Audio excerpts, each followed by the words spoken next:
All right, everybody, welcome back to Make Your Mark Sports Channel / Sports Podcast. It's your boy Mark here again. And today I wanted to go over some recent comments that Giannis Antetokounmpo made about who he thinks the best player in the NBA is and what criteria should you use to determine who the best player is in the NBA. So, he was interviewed and he broke it down to the interviewer on who he thought was the best. He said it was Stephen Curry. And his reasoning behind that was that he was able to take his team to the finish line and capture a championship. And one thing I like about Giannis is that he's a humble dude. He gives credit where it's due. He has no problem giving other players compliments and giving them certain titles depending on what they were able to do during that specific season because he's respectful. And that's a great thing because I do know on the flip side also that when he's on the court competing, he's competing to be the best himself. It's not like he's complimenting these dudes and he just giving them a mental edge. No, he's just keeping it real. He's pretty transparent. And, Steph Curry also responded back and said, well, you know what? I was thinking the same about him the year before when he won it. And when it comes to that best player in the world title, it can change year to year because every generation, for the most part, there's a good handful of players that you would consider to be a superstar.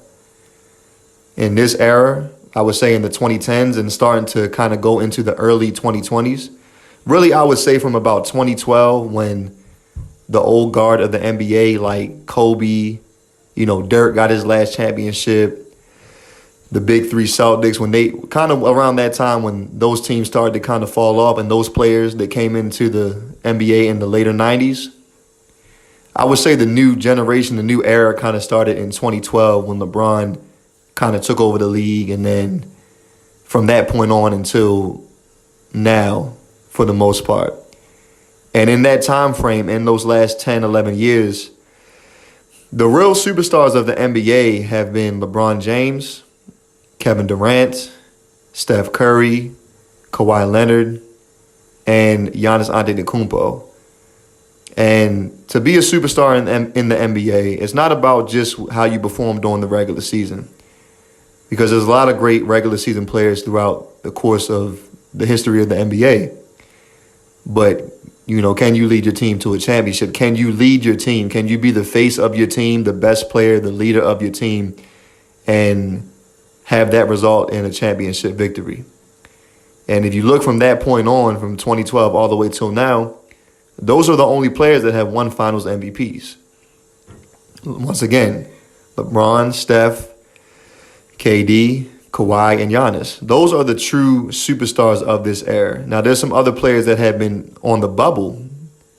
You've had Harden, Westbrook at times. Now you got Jokic and Embiid, guys like that on the come up. Luka and John Morant, Tatum, all those dudes. But those have been the players. Those are the proven players where if they retired today, they don't really have nothing else to prove unless they're just trying to prove something to themselves. They've proven their greatness. They won championships. Maybe you could say Kevin Durant. Maybe you could say he has to prove that he can win, outside of the Warriors. But me personally, I do think that even though it might not look that good on his resume, the Warriors did need him during that 2-year stretch to become a dynasty. At least they felt like they did. That's why they recruited him. But I do like what Giannis said about Steph Curry because I think that at the end of the day, out of those top players, it should be viewed, whoever is able to win a championship that year has the crown. So Giannis is giving Steph Curry his credit. Now, do I think Steph Curry is the best overall player in the NBA without a shadow of a doubt? No, but I think he is up there and still to this day, even though quiet as kept, Steph Curry had a bit of a down year during the regular season. Now, of course, he came alive in the playoffs, but his shooting numbers were down during the regular season this year. But I think that, and still in regards to impact and just due to his reputation as being a threat from as soon as he comes across the half court line. how he can stretch the floor and how he moves around without the ball. At least on the offensive side, he's still arguably the most impactful offensive player in the NBA. So, but I think that Giannis overall probably is the most complete overall player. But, and of course his team had some injuries to Chris Middleton. But at the end of the day, Steph Curry and his team, they were the last team standing. He was the last man standing. Sometimes injuries happen. So, all the teams get a chance to run it back each year, and all the players get a chance to prove who really is the best. When you look back at each decade or each era, usually you can say that there's one player that was kind of transcended over the rest. Out of all the superstars, I mean, for the most part, people would probably say LeBron of the 2010s. In the 2000s, I think that was equally divided up between Tim Duncan, Shaquille O'Neal, and Kobe Bryant. That's the one era where I think it is actually really debatable in regards to who was, without question, the best player of that era. Because Shaq did have the highest peak. However, Tim Duncan and Kobe, they were great all the way through. Shaq came in the early 90s, so he kind of did fade out midway through the 2000s. But it's debatable. Of course, you had Jordan in the 90s, so on and so forth. We can go through each era, but you guys get the point.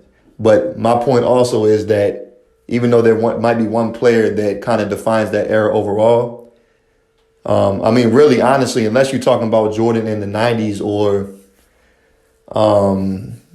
maybe you could say Bill Russell in the 60s, even though he might have not been the best individual player, but he did win the majority of the championships. That best player title gets passed around, depending on who can get their team to the finish line, like Giannis said. Now, are there some years also where there might be a team that wins that doesn't have the best player, but they're just the best team? Yeah. Like the 04 Pistons, they're the first team that comes to mind for me. And also the 2014 Spurs, even though I brought Kawhi up, in that year, I would not say that Kawhi was the best player that year. I mean, clearly not. But he was on the come up, and he was showing us a preview of what was to come. So yes, I really wanted to make a video about this because I respect Giannis's mindset. That's how he should look at it. You should not go around calling yourself the best player unless you can prove it on a year-to-year basis.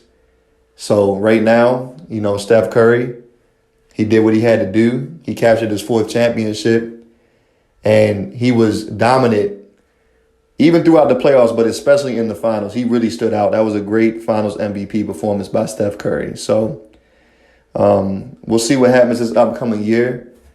And I would like to actually see the Warriors get back and maybe, run it back and go against Milwaukee to see those two players square off. Giannis versus Steph. But, of course, Giannis is going to have his competition in the East with Boston and, Philly, teams like that, possibly Miami. Some of them up-and-coming young teams like Cleveland and Atlanta. I'm not going to say they can beat Milwaukee, but it will be close. And then, of course, in the West, you got the Clippers coming back, looking to regroup and possibly get back and get in a position to possibly win a championship.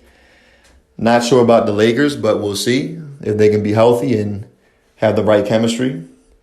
It's going to be tough. But that's what I enjoy the most about basketball each season because, I just look forward to seeing the competitiveness between these different teams and different players because it's always interesting to see who's going to come out on top each year.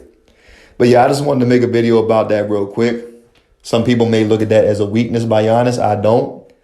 I look at that as a strength, that he's able to acknowledge things going on around him and be realistic about it. And I also know that that's going to motivate him to be the best player he can be next year and lead his team to a championship again. So we're going to see what happens. But as always, I appreciate everybody that views my channels. I appreciate all the support. Everybody have a blessed remainder of the day. All praise be to the Most High. Thank you again.